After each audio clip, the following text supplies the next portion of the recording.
Well, we've just come back from Cape York. The Navara's just had its first clean. Now, when you go up Cape York, the vehicles, the buggies, the trucks, they get filthy, filthy dirty. So I wanted to run through with you what we actually use while we're up there. Now, this is the camera car, the Navara, so it had to do a lot of work while we're up there, but I'll just show you some of the accessories that are actually on it. So we've got the Foxwing awning, we've got a roof rack, we've got a solar panel, we've got the Maxtrax bracket up here with the Maxtrax on it. And as we can see, the old Maxtrax have had a bit of use. I know that because I saw this stuck a couple of times, so just to say that happens. Of course, it's got the canopy. It's got some rock sliders on it. We've got the Safari snorkel. It's got the bull bar. And most importantly, at night time was the Genesis lights from Lightforce.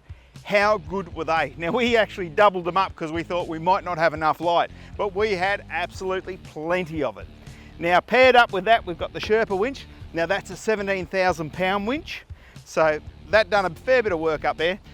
More so, we pulled a few people out with it, so it worked an absolute treat. But all in all, the Navara done really, really well. Now we've got the UHF antenna. UHF, of course, is inside. Now, the heart of this, and what this is all about, is for running and charging the camera gear. Now, in this side here, this was completely full of chargers and all sorts of things, which was running all the GoPros, all the camera gear. And they've got an inverter in there, they've got a gauge so they know where their percentage is, because they'd set their Foxwing up at night and then they could sit under here and data wrangle and do whatever they needed to do. And these are all USBs, so there's plenty of USBs happening. They've got SIG socket and Anderson plugs, so there's plenty happening. And then in here,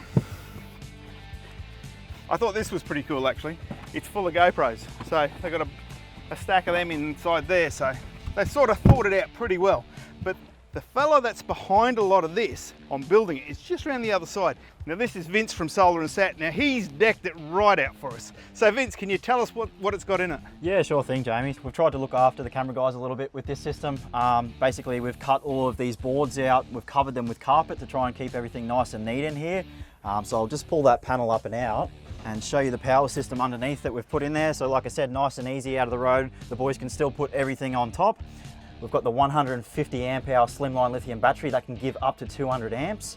We've got a 12-30 isolated DC to DC charger from Victron, so that'll give 30 amps from the vehicle's alternator while the vehicle's running. We've got the 800 pure sine wave inverter from Victron again.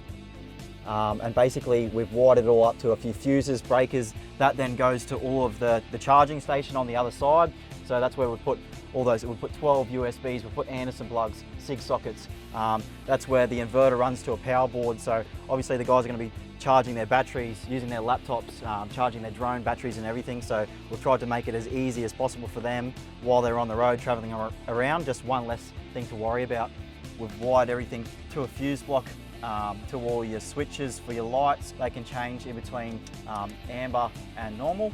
So also we've put the 7515 Victron solar regulator in there as well, and that'll handle the 130 watt narrow solar panel we've put on the roof rack. So that's bolted down off to the side, so there's still room for the guys to put their OzTent chairs, their OzTent swags up there.